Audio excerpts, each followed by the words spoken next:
Isang Japanese ang napawalan sala matapos ang 45 taon sa death row. Hawak niya ang world record na pinakamatagal na nanatili sa death row. Si Iwao Hakamada ay isinilang noong March 10, 1936. Dati siyang professional boxer sa edad na 21. May asawa at isang anak na lalaki.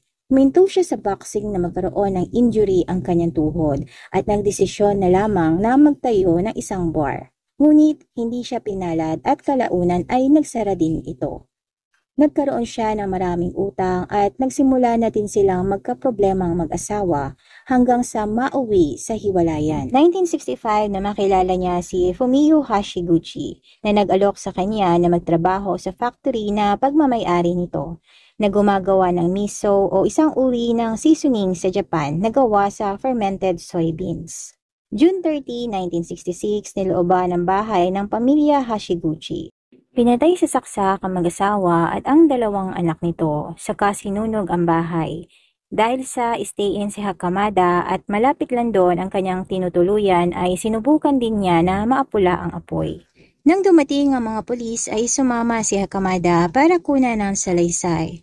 Umabot ng 20 days ang pag-interrogate sa kanya hanggang sa napilitan siyang umamin sa krimen dahil sa pananakit at pagbabanta na ginawa sa kanya ng mga pulis. Sa kanyang sinumpaan sa salaysay noong September 9, 1966, sinabi niya na siya ang responsable sa pagnanakaw, pagpatay at pagsunog sa bahay ng mga biktima. Pinilit din siyang aminin na ang pajama na may bahid ng dugo ay sa kanya at ang kanyang murder weapon ay ang kutsilyo na ginagamit sa pagbalat ng soybeans. Sa hearing ay nagbigay ng testimonya ang laboratory specialist at sinabi na ang blood stain na nakuha umano sa pajama ni Hakamada ay hindi sapat para madiin siya sa krimen. Isang taon na lumipas, nagpresenta ang mga prosecutors ng panibagong ebidensya laban kay Hakamada. Ito ay ang dugoang damit na ginamit umano ng killer at itinapon sa loob ng tangke ng soybean factory. Ngunit ayon sa kampo ni Hakamada ay hindi iyon sa kanya.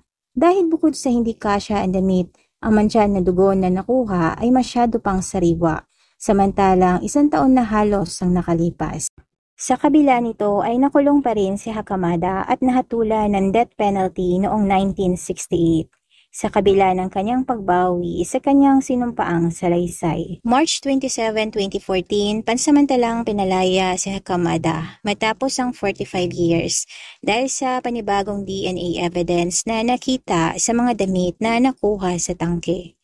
Ang defense team ni Hakamada ay naniniwala na planted ang mga ebidensya na inuugnay sa kanya, kaya nararapat lang na mag-apila ng retrial. Habang hinihintay ang desisyon ng korte ay nanirahan si Hakamada kasama ang kanyang nakatatandang kapatid na si Hideko.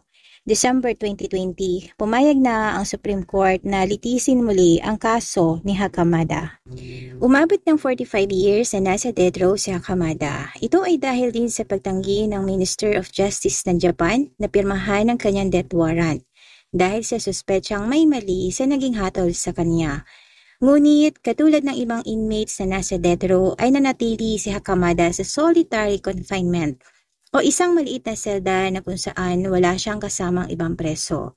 At pinagbabawalan din na makipag-usap kahit na sa mga guards at bihirang payagan na magkaroon ng dalaw. Nitong September 26, 2024 ay tuluyan na ngang napawalang sala si Hakamada.